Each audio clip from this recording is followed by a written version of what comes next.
दिशा बनी हुई है। आज थोड़ी देर में चुनाव प्रचार है जो वो खत्म हो जाएगा और 25 मई को जनता का दिन है और जनता तय करेगी कि उनका नेता कौन होगा। लेकिन हरियाणा की सियासत में कहीं ना कहीं जो डेरे हैं और डेरों के साथ साथ जो मठ हैं उनका प्रभाव राजनीति में कितना है, आज उस पर चर्चा करेंगे। मेरे साथ डॉक्टर सतीश राठी हैं। राठी साहब, स्वागत है आपका। कैसे देखते हो हरियाणा की राजनीति में कहीं ना कहीं डेरों और मठों का एक अच्छा प्रभाव रहता है और चुनाव से ठीक 1 या 2 दिन पहले वो प्रभाव दिखाई भी देना शुरू करता है। देखिए कमल जी, पिछले कितने चुनाव को आप उठा के देख लीजिए, डेरों का भी और जितने भी ये अपने धार्मिक पंथ हैं, इनका प्रभाव हमेशा हरियाणा की राजनीति में नहीं, पंजाब की राजनीति की चाहे बात कर लीजिए, चाहे उत्तर प्रदेश की राजनीति की बात कर लीजिए और चाहे आप मध्य प्रदेश की राजनीति की बात कर लीजिए। आप पिछले दिनों को ही देख लीजिए, कुरुक्षेत्र लोकसभा के अंदर बीजेपी के फेवरेबल की मैं बात करूंगा, उन्होंने 2 इस टाइप के धार्मिक विचारक लोगों को बुलाया और वो कहीं न कहीं ये मैसेज देना था कि जो उस संप्रदाय को मानते हैं, जो उस धर्म को मानते हैं या जो लोग उस मठ में विश्वास करते हैं, वो कहीं न कहीं वैचारिक रूप से उनके थ्रू एक मैसेज देने का प्रयास किया गया कि वो लोग फला पार्टी के साथ थोड़ा सा सॉफ्ट कॉर्नर में। अभी देखा करनाल और पानीपत में धीरेन्द्र शास्त्री आए, वो भी प्रचार करते हुए यहाँ दिखाई दिए। तो निश्चित तौर पर क्या इन चीजों का हमारे हरियाणा में पहले भी जैसे जो डेरे हैं, राम रहीम वाला जो डेरा सच्चा सौदा है उसका एक विंग बना हुआ है, जो जानकारी मिल पा रही थी। पीछे भी इलेक्शनों में उनके आदेश रहते हैं कि किस पार्टी को वोट दिया जाए, उनके अनुयायी जो है वोट दे। तो इस तरह की जो राजनीति में हस्तक्षेप आप डेरों की देखते हो, मठों की देखते हो, क्या ये होना चाहिए या नहीं होना चाहिए? देखिए कमल जी, मेरे और आपके होना चाहिए और ना होना चाहिए के क्वेश्चन के साथ साथ जो लोग आज भी बहुत सारे इस टाइप के लोग, आस्तिक टाइप के लोग, वो अपने गुरु को या जिसकी वो धार्मिक स्थली पे जाते हैं या जिसके वो अनुयायी हैं, वो कहीं न कहीं उसको फॉलो करते हैं। पीछे भी देखा होगा आपने, पार्टिकुलर मैं 2-3 डेरों के अगर नाम ना लूं तो उनका हरियाणा और पंजाब के राजनीतिक माहौल में उनका कुछ न कुछ उतार चढ़ाव या उनका कुछ प्रभाव रहा है, उनका कुछ समर्थन रहा है। और कुछ डेरों ने तो अपनी राजनीतिक विंग भी बनाई, जैसे पॉलिटिकल पार्टियां अपनी महिला विंग बनाती हैं, स्टूडेंट विंग बनाती हैं, किसान विंग बनाती हैं। डेरों ने भी उस चलन पे चलने का प्रयास किया, लेकिन उसका एक दूसरे पहलू पर भी आज हमें विचार करना पड़ेगा। हरियाणा खासकर एक ऐसा प्रदेश है जहां लोग किसी पार्टी को जिताने की बजाय किसी पार्टी या नेता को हराने के लिए वोट देने का प्रयास करते हैं और वो ये भी देखते हैं कि इसको हराने में ये सक्षम है या ये सक्षम है। उस समय वो जाति, बिरादरी, धर्म, संप्रदाय, लिंग, पुलिंग सब भेदों को बोल के वो एक मिशन पे बात करते हैं, एक टारगेट पे बात करते हैं। और बहुत सारी बात ऐसे 12 ऐसे टारगेटों को हरियाणा की जनता ने और हरियाणा के युवाओं की सोच ने उसको छुआ भी। नहीं, मैं देख रहा था 2014 का जो चुनाव हरियाणा विधानसभा का था, वहां भी कहीं ना कहीं डेरा सच्चा सौदा की हस्तक्षेप के बाद या उनके आदेश के बाद, हालांकि वो आदेश गुप्त होते हैं, लेकिन वो एक मैसेज जाने के बाद बीजेपी को काफी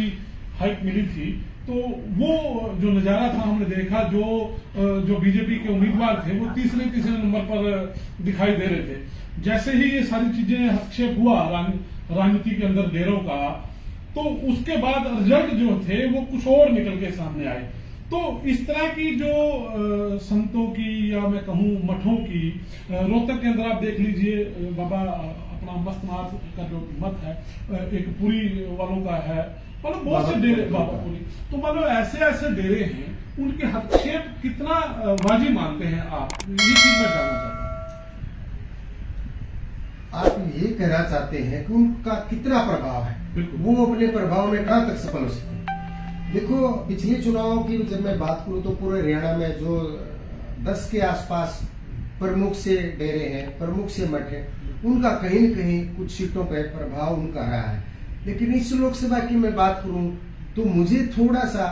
इस लोकसभा पे डेरों का ज्यादा प्रभाव का असर मुझे कम दिखाई दे रहा है। नहीं, हरियाणा और पंजाब की राजनीति में तो बहुत साल पहले तक मानो हम पीछे जाएं तो दिखता है कि डेरों का असर है। लेकिन इस बार एक खास बात और देखी, जो राधा स्वामी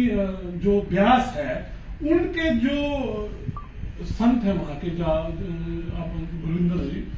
ढिल्लो, उनके पास भी कई नेताओं की पिछले 6 महीने से फोटोएं आनी शुरू हो गई थी। हरियाणा के पूर्व मुख्यमंत्री की बात की जाए तो उनके निवास पर उनकी मुलाकात होती है। उसके अलावा हाल ही में नवीन जिंदल की एक फोटो भी उनके साथ वायरल होती है। क्या कोई ये संदेश है, हालांकि जो डेरा ब्यास है वो बिल्कुल नकारता आ रहा है आज से पहले कि वो राजनीतिक उनकी हस्तक्षेप नहीं है, तो वो चीजें आप देख सकते हैं, उन चीजों को जोड़ के भी देखा जा सकता है, क्योंकि ये लोग राजनीतिक प्रभाव तो रखते हैं, लेकिन वो वोट कितना कन्वर्ट होगा ये एक देखने वाली बात होगी। लेकिन कहीं ना कहीं हस्तक्षेप जो है, अब इस बार मुझे डेरा ब्यास का भी लगता है कि कुछ ना कुछ रोल है। देखिए कमल जी, अगर मैं एक राजनीतिक नेताओं की सोच के हिसाब से अगर मैं इस पे अपना व्यू रखना चाहूं, तो राजनीतिक नेता किसी ऐसे संप्रदाय या ऐसे एक धार्मिक गुरु के साथ उसके आश्रम में जाके उसके साथ फोटो खिंचा के, चाहे वो सही बात है कि डेरा जो ब्यास वाला है राधा स्वामी का, उसने कभी भी अपनी ना कोई राजनीतिक विंग बनाई, ना कोई कभी इशारे किए, लेकिन नेता उस धार्मिक जो मठ के जो प्रमुख होते हैं उसके साथ फोटो खिंचवा के वहां विजिट करके वो उसके अनुयायियों में एक संदेश भेजने का प्रयास करते हैं कि मैं आपके ही पंथ का आदमी हूँ, मैं आपके बाबा का आशीर्वाद लेके बाबा का आशीर्वाद में लेके आया। और पंजाब में तो एक नहीं 3-4 ऐसे प्रमुख डेरे हैं जहां हर पार्टी का नेता, चाहे वो लोकसभा का उम्मीदवार हो, चाहे पूर्व मुख्यमंत्री रहा हो, चाहे भावी मुख्यमंत्री बनने का उसका सपना हो, वो ऐसे कई डेरों में गए हैं। और ये हरियाणा में भी पहले से कल्चर रहा है। इसका एक और जीता जाता उदाहरण है, अभी भारत सरकार के केंद्रीय गृह मंत्री हिसार के अंदर कल ही हिसार की किसी एक विधानसभा के अंदर वो लोकसभा कैंडिडेट का चुनाव प्रचार में भाषण को शुरू करने से पहले जो छोटे छोटे मठ हैं, छोटे छोटे डेरे हैं, जो 2, 4, 5 ही गांव के आस्था के केंद्र हैं, उनका भी उन्होंने अपने संबोधन के अंदर उनका नाम लिया, उन डेरों को प्रणाम किया, उन डेरों के महात्माओं को प्रणाम किया, उसके बाद उन्होंने भाषण शुरू किया। इससे एक बात और लगती है, और बीजेपी भी जो 400 पार की बात करती थी, उसको भी जब एक सामान्य से जो डेरे हैं जिनका प्रभाव एक सीमित से क्षेत्र में, यानी मैं दूसरी भाषा में कहूँ 5-10 किलोमीटर के मैं प्रभाव, उनके 5-5, 7-7 हजार ही अनुयायी है, उनका भी जब केंद्रीय गृह मंत्री को नाम लेके संबोधन करना पड़ा, उनको प्रणाम करना पड़ा। इससे यही लगता है कि हरियाणा के जो डेरे हैं या जो मठ हैं वो कहीं ना कहीं गेम चेंजर की भूमिका अदा करते आए हैं, और उसी को चलते कहीं ना कहीं जो बड़े बड़े नेता हैं वो नतमस्तक होते हैं उन डेराओं की चौखट पर। हालांकि डेराओं पर बहुत से, मैं सभी का नाम नहीं लेता, लेकिन बहुत से ऐसे भी हैं जहां उनकी जो कार्यशैली है उन पर क्वेश्चन मार्क भी लगे हैं और बहुत से सवाल हैं। और राम रहीम पर तो आपने देखा कि यौन शोषण का क्या आरोप थे और वो अभी सजा आता है, और कहीं ना कहीं फिर भी उनके बावजूद भी जो हस्तक्षेप है वो कहीं ना कहीं मुझे लगता है कि एक लोकतंत्र का पवित्र पर्व है और हर एक वोटर का एक निजी अधिकार होना चाहिए, क्योंकि वो वोट का दिन एक मतदाता का अपना दिन है, उसको चयन करना है अपने नेता को। अगर ऐसे ही प्रभाव से ऐसे गलत नेताओं का चयन हो गया तो मेरा मानना यह है कि ये जो प्रक्रिया है ये सही नहीं है। मुझे लगता है कि राजनीति की दखल जो डेरा और मठों की है वो नहीं होनी चाहिए, ऐसा मेरा मानना है। लेकिन जो हस्तक्षेप दिख रही है उससे सवाल उठता है कि कहीं ना कहीं ये चीजें गलत हैं और ऐसा नहीं होना चाहिए। तो आपके अनुसार क्या? कमल जी, मैं आपकी बात से पूरी तरह सहमत हूँ। मैं तो इससे एक कदम और आगे की सोचता हूँ। अगर एक परिवार में 6 वोट हैं और 6 की 6 वोटों को भी अपनी खुद की फिलोसफी के अनुसार, अपनी सोच के हिसाब से वो अपने देश को आगे कैसे बढ़ाया जाए, अपने प्रदेश को आगे कैसे बढ़ाया जाए, अपने विधानसभा और लोकसभा को कैसे आगे बढ़ाया जाए, या खुद को कैसे आगे बढ़ाया जाए, अपने समाज को कैसे आगे बढ़ाया जाए, उस सोच के आधार पर उन्होंने वोट के लिए प्रयास करना चाहिए और उसके लिए ही उन्होंने वोट डालने का काम करना चाहिए, ना कि ये कहने से भी फलां का फोन आया था उसकी डाल दो, आपको क्या लेना ये प्रक्रिया गलत लगती है। ये प्रक्रिया बिल्कुल गलत है। इसके लिए हरियाणा तो वैसे ही साधन संपन्न प्रदेश है, वहाँ का युवा जागरूक है, युवाओं ने भी एक मैसेज छोड़ना चाहिए कि वोट अपनी सोच के हिसाब से डालनी चाहिए, क्योंकि वोट एक ऐसा पर्व है जो हम 5 साल में अगर एक गलत डिसीजन ले लेते हैं तो उसके लिए पूरे 5 साल हमें पश्चाताप करना पड़ता है। मुझे लगता है कि ये साझे मंच हैं, जो डेरे हैं, एक अनुयायी जो हैं उनकी आस्था है, वो किसी भी धर्म के हों, किसी भी कास्ट के हों या किसी भी पार्टी से संबंध रखते हैं, वो एक कॉमन प्लेस है। वहां हर तरह का, हर पार्टी का बंदा जाता है। ऐसे में अगर उनकी दिशा या उनका मार्गदर्शन ऐसे व्यक्ति के प्रति आस्था वर्तित हो तो वो मुझे लगता है कि चयन गलत है। और एक मेरा और सुझाव है, मुझे लगता है कि इलेक्शन कमीशन को भी इस बात पे संज्ञान लेना चाहिए कि जो ये एक सांझे मंच हैं, डेरे हैं या मठ हैं, उन पर नकेल कसनी चाहिए, क्योंकि ऐसा जो प्रचार है वो ना हो, लोगों को भ्रमित करने की दिशा में ऐसे फैसले जाते हैं और आस्था की आड़ में कहीं ना कहीं ऐसे चेहरे जो समाज के लिए घातक हैं, वो चेहरों का चयन हो जाता है और वो चेहरे कहीं ना कहीं आगे देश की वृद्धि में, समाज की वृद्धि में बाधा बनते हैं। तो मेरा एक अनुमान है, आपकी क्या राय है इसमें? बिल्कुल कमल जी, आपने पीछे अखबारों की बहुत सारी कटिंगें ऐसे पढ़ी है।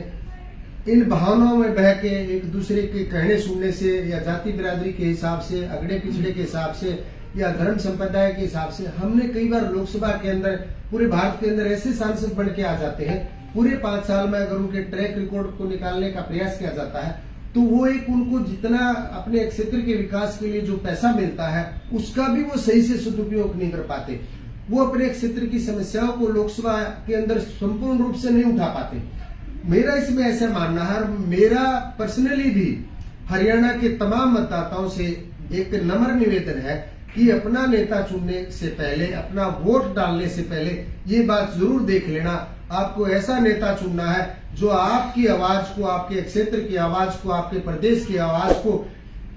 लोकसभा के अंदर खुले दिल से उठा सके और आपकी समस्याओं का समाधान करवा सके, आपकी मांगों का समाधान करवा सके, आपके प्रदेश का बेहतर विकास करवा सके, आपके लोकसभा का बेहतर विकास करवा सकते, चाहे वो साथी किसी भी पार्टी का क्यों ना हो, चाहे वो निर्दलीय हो, चाहे वो क्षेत्रीय पार्टी हो, चाहे वो नेशनल पार्टी हो। उससे पहले आपको अपने नेता को देखना है, आपके नेता के दम को देखना है, आपके नेता आपकी समस्याओं को उठाने में कितने सक्षम है उसको देखना है, वो आपकी समस्या सुनने में कितने सक्षम है उसको देखना है, वो आपके कितना इजी रीचेबल है उसको देखना है, उसकी आपके प्रदेश और आपके लोकसभा, आपके जिला के लिए सोच क्या है उसको देखना है। बिल्कुल, निश्चित तौर पर आप अपने अच्छे जो नेता है उसका चयन करें। किसी भी पार्टी का कोई अच्छा व्यक्ति हो सकता है। हमारा निवेदन है, सबसे पहले आप सब लोग अपने मत का जो इस्तेमाल है वो जरूर करें, अपना एक एक वोट घर का वो बताएं और कहीं ना कहीं जो एक अच्छा नेता चुनी हो उसे आप चुने, जो आपके हक की आवाज उठाना के लिए सक्षम हो। और जो ये गेम चेंजर जो हरियाणा पंजाब में बने बैठे हैं उन पर नकेल कसने के लिए मुझे लगता है कि इलेक्शन कमीशन को एक सख्त रवैया अपनाना होगा। और निश्चित तौर पर अगर इस दिशा में इलेक्शन कमीशन काम करता है तो मुझे लगता है कि जो एक मत का अधिकार है वो अधिकार का सही से इस्तेमाल हो सकेगा और ये जो प्रभाव के चलते जो वोट मिलते हैं नेताओं को, वो प्रभाव कहीं ना कहीं खत्म होगा और एक स्वतंत्र रूप से, एक फेयर तरीके से एक मतदान की जो प्रक्रिया है वो पूरी होगी, ऐसा मेरा मानना है। और इलेक्शन कमीशन से भी हमारी मांग रहेगी, भारत लाइन के